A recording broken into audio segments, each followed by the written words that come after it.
El Santuario del Rock. Your latest release is undoubtedly all the more gloomy, obscure, and melancholic. As the main writer behind the music, can you tell us if there is any rationale behind the doom death predominance of the sound? The doom thing came about because of on the last record, The Plague Within, the very last song we wrote for that record was called Beneath Broken Earth. And it's a very slow, very miserable doom metal song. And we hadn't done a song like that for quite a long time. And it just so happens that it turned out really well. And we just really liked playing it live. And I just said to the other guys, how about doing a full record of this type of stuff? And they were totally into the idea. But we didn't intend on it being total doom death or anything. It was just, we wanted to do a slow, doomy record. But then during the writing process, a lot of the riffs just demanded the heavier vocal style. So, it turned out that the majority of the vocals then were sort of the heavier style rather than, melodic. But that wasn't really planned. That was something that just went hand in hand with the kind of the slower, doomy style as we were writing it.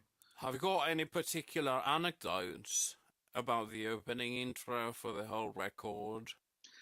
Well, we didn't actually want any keyboards at all on the new record. We wanted to try and do a record with no keyboard at all on it. And then I was kind of messing around with the Hammond organ, and it just really sounded great on a couple of the tracks. So I think it might be on 2 or 3 of the songs on the album in little parts, but it just really worked as a little sort of minimalist intro to this huge kind of funeral doom guitar part that comes in afterwards at the beginning of the album. I mean, when we first told the label that, the first song on the record will be an 8.5 minute song with super slow and everything, they were kind of not impressed at first until they heard it. And then they realized that, there's not really anywhere else this song could be on the album. It sounds like an opening track to me, And plus it doesn't feel like 8.5 minutes to me either. It's, so that's why we've never done a song that long before, because usually when a song's over at 6 minutes, 6.5 minutes, it starts to get boring. So, it needs to be very cleverly written and have lots of highs and lows and light and shade in there for you to so the listener doesn't realize that it's going on so long, Yeah, well, it definitely prepares the listener for the chorus of Fearless Sky. Now, as far as the sound engineering is concerned, what would you say are Jamie's assets that made you choose him for the recording once more?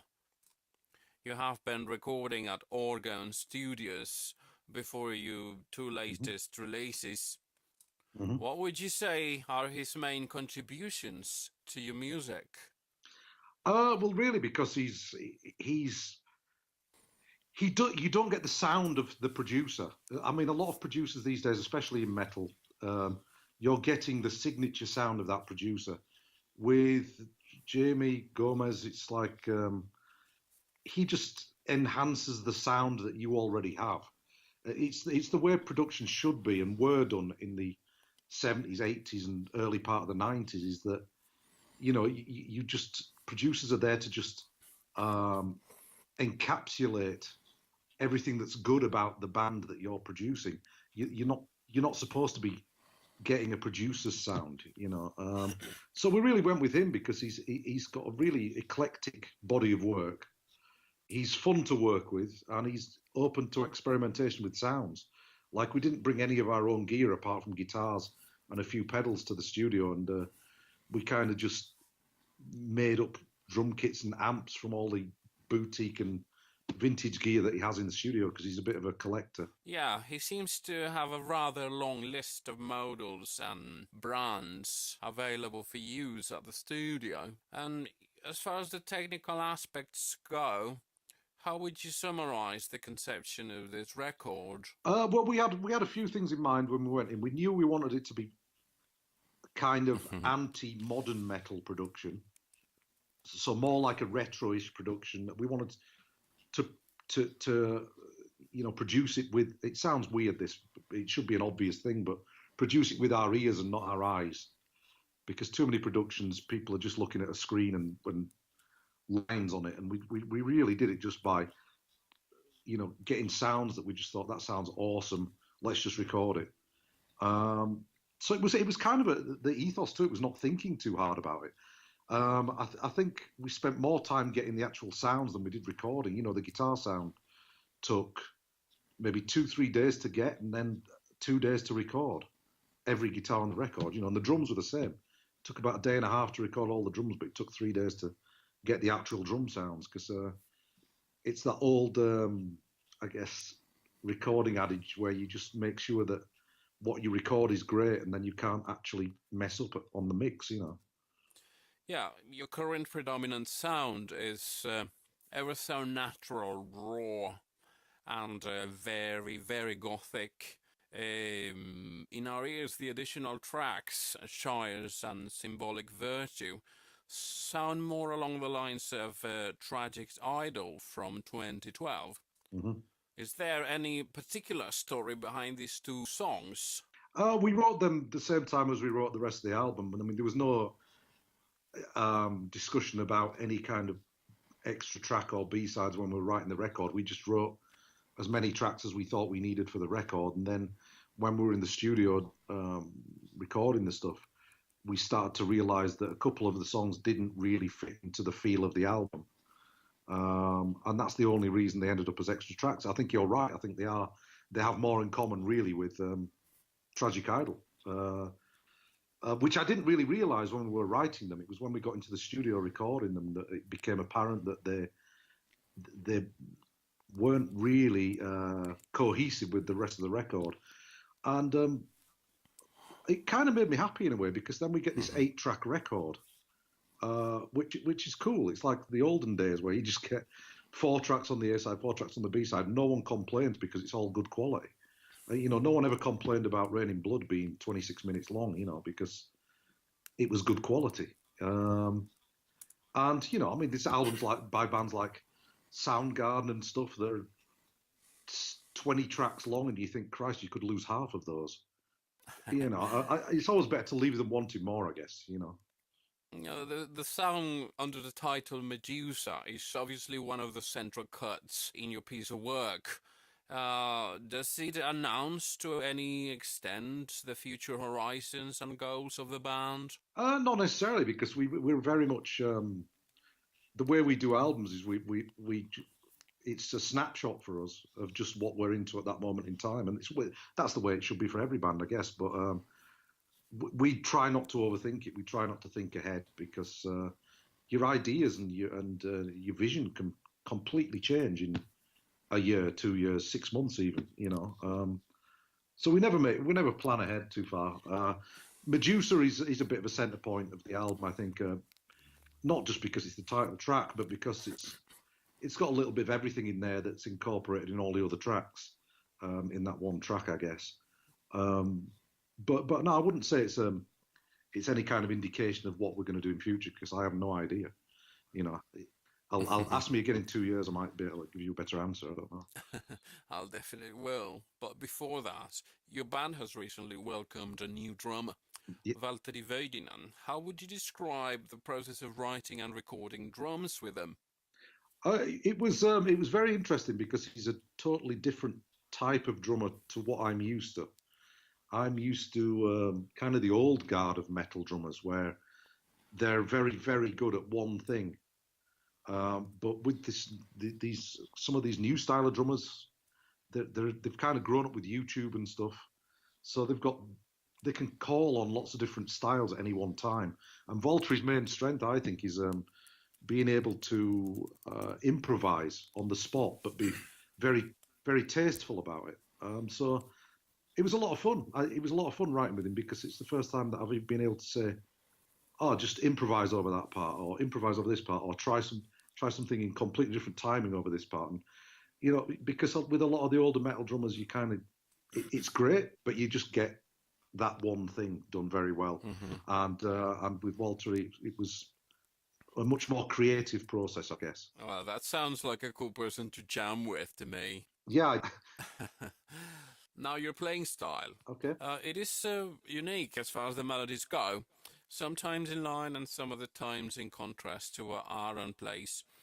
How would you say your style and influences have evolved, especially in connection to the punk and old school death metal tendencies? Oh, yeah. I mean, I grew up with all.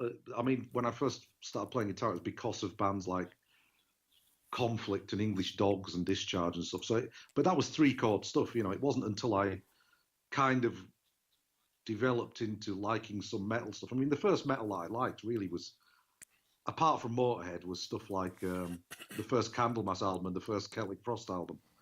And I still rate that first Candlemass album as having some of the best lead playing. You know, the lead on Crystal Ball on the first Candlemass album is still my favourite solo of all time.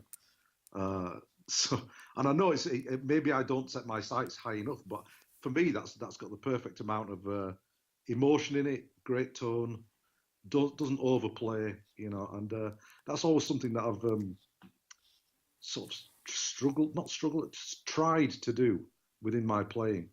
I never want to play a part where I think that's just there for no reason, you know. I mean, solos by their very nature are a little bit egotistical, I guess. But I try not to do those type of solos. I try to play harmony guitar parts, things that fill in the gaps where the vocals aren't, and try and lift the music to a different level at that point, you know. Yeah, and in doing so, give some room to the other band members, I assume. Absolutely, it should be a cohesive thing to do. It should all be about the song ultimately, not about an individual's ego, you know. Yeah, definitely. We've been doing some homework, and we've read from all the sources that you've compared Medusa with Shades of God from 92. Mm-hmm. Would you please elaborate on that aspect? What's the connection between these two releases? They just feel very similar to me. Shades of God was always a bit of an understated record. It fell between two albums that have been very lauded by our peers over the years, the Gothic album and the Icon album. So when you've got Shades of God sandwiched between those two, it kind of got overlooked a little bit, should we say. But I think it's probably one of our most riffy albums, you know, and I think that's the connection maybe with the new album. It's very riff orientated. It's very kind of downbeat in a way, and I think there's a lot in common between those two albums. You know, if I was to describe this album to a Paradise Lost fan who knew the back catalogue but didn't know any of the modern stuff, I would say it had elements of the Gothic album, but was essentially somewhere along the lines of the Shades of God album. You know, somewhere between that. Stylistically, obviously, there's a lot of things in there that we couldn't have done at the time that we've picked up along the way that we've learned over the years, you know. I see. As regards vocals, what would you have to say? Some growling dominates verses and choruses, and there are also clean, sweet tunes to them. How does the process of selecting nicks on your own singing or growling happen? It actually comes down to me, strangely enough. It's a new way of songwriting that we developed. We started using it towards the end of the Plague Within writing process, and I kind of refined it during the songwriting of this record because we signed to Nuclear Blast, and Nuclear Blast gave us a deadline that was sooner than we thought. So we thought, right, we're going to have to streamline or change the way we write songs so it's not so drawn out. So I'd read a thing about David Bowie, the way he writes lyrics, or used to write lyrics, sorry, and he used to just write lots of words down, snip them up into pieces, and then throw them on the floor. And then he'd look and try and pick out random sentences. And I thought, wouldn't it be interesting if you could do something like that with music? So what I started to do was I'd send a couple of riffs to Nick, and I'd say, can you sing as many different vocal styles as possible over these couple of riffs, like melodic vocals, harmony vocals, guttural vocals, deep, whatever, as many styles as possible, usually about 10 at a time. So then he'd send them back to me, and then I would strip everything away, snip all the vocals up and I'd build the whole track from scratch like a jigsaw. And it's a really intuitive, really fast way of working because there's no time to get bored. You can have like 7 or 8 different versions of one song at any given time that are totally different from each other. And so you can really, really see the contrast. And you just never really lose that flow of creativity, which, the old style of writing that we did, which was just work on a song over and over on the same pattern until we were happy with the part. This way, we could just try lots of different things out in one go. And that's how the vocals ended up being dominantly guttural. It was just because the way the songwriting went, it just pieced together that the guttural vocals, now make up maybe 70% of the record. But it wasn't planned, pre-planned. It just happened in the writing. Let's speak about VALLENFYRE for a while, which is your other project. As far as I understand, the music for both records has been created simultaneously. How would you say these two writing processes differ from each other? Well, VALLENFYRE, I started writing the VALLENFYRE record because I thought we had a lot of time off from Paradise Lost. Then we signed to Nuclear Blast, and Nuclear Blast gave us this deadline. So then by pure circumstance, by accident, I ended up having to write both albums at the same time. I think at first I thought it was going to be really, really difficult to distinguish, like you say. But really, it gave me a clear vision of what both bands were. It kind of honed them into being really, really focused versions of each band, if you know what I mean. So, I'd spend a couple of days writing a Paradise Lost song. And when I wasn't getting anywhere with that or was bored of doing that, I'd do a couple of days on a VALLENFYRE song and vice versa. And it helped me really focus on what the important elements were of each individual project. I wouldn't really want to do it again, I have to say, because it was a lot of work over 6 months. I mean, it was like non-stop. But I think it's made for two very different and two very strong records, hopefully, Let's put it this way. Making this its last album would possibly make the VALLENFYRE fan base stop growing, or on the contrary, grow even faster, depending on how you look at it. What can you envision for the project in the future? Will the shows continue anyway? No, it's coming to an end. There will be no more recording. Definitely no more studio recordings by VALLENFYRE. That's 100%. We still want to play live shows supporting the new record, but that will be probably until the end of 2018, and then we'll probably stop the whole project.